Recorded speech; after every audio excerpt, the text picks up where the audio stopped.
आंदोलनरू ओहरिले हांडिया ग्रामवासी निज पंचायत रे विस्थापित कॉलोनी और निजुक्ति दाबी रे धारणा देइथिले ग्रामवासी।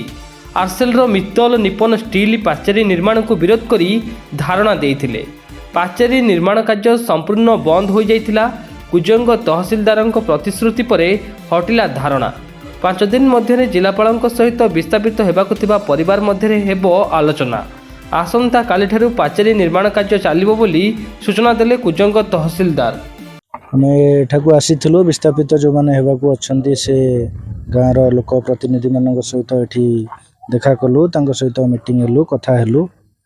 तांकर डिमांड अच्छी से माने जिलापाल सहित गोटे 1-to-1 मीटिंग करने को चाहते से भरोसा आम देचु। मीडियम सार सहित कथा होती सार प्रतिश्रुति देइछंती। से मानकर डिमांड है जे आम ये पारादीप रे कलेक्टर सार सहित गोटे मीटिंग करूँ। 3 दिन 4 दिन 5 दिन केते जल्दी हो पार से आम देखुचु। ये पारादीप रे ही जो माने तांकर ग्राम्य सुरक्षा समितिर जो माने अछंती रिप्रेजेंटेटिव सहित खूब शीघ्र गोटे मीटिंग करिकी एटार आहरी केमती सुचारू रूपे तार रिजल्व हो पार से आम देखुचु। ना पाचेरी वाल कम ता बाटर जमती थिला सेटा चालू रहिबो। कोनोसी मध्य से कंप्रोमाइज करा जिवो नाही।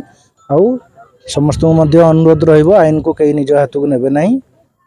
नहले प्रशासन निज हिसाब रे आईन रे केमती तार कार्रवाई करिवार अछि से विषय आम ध्यान देबो। तांगु आम प्रतिश्रुति देइथिलु जे कोनोसी परिस्थिति रे आपण काम को अवहेला करेंगे ना कि कम को स्थगित करेंगे ना, किंतु आपणकर जो डिमांड अच्छी सेटा ता बाटर शुणा किंतु कौन पर्यायर काम स्थगित हेबो नाही। तांकर नेक्स्ट जो मीटिंग अच्छी एजेंडा पॉइंट रे सेटा मुख्य भाव में डिस्कशन करा जिवो।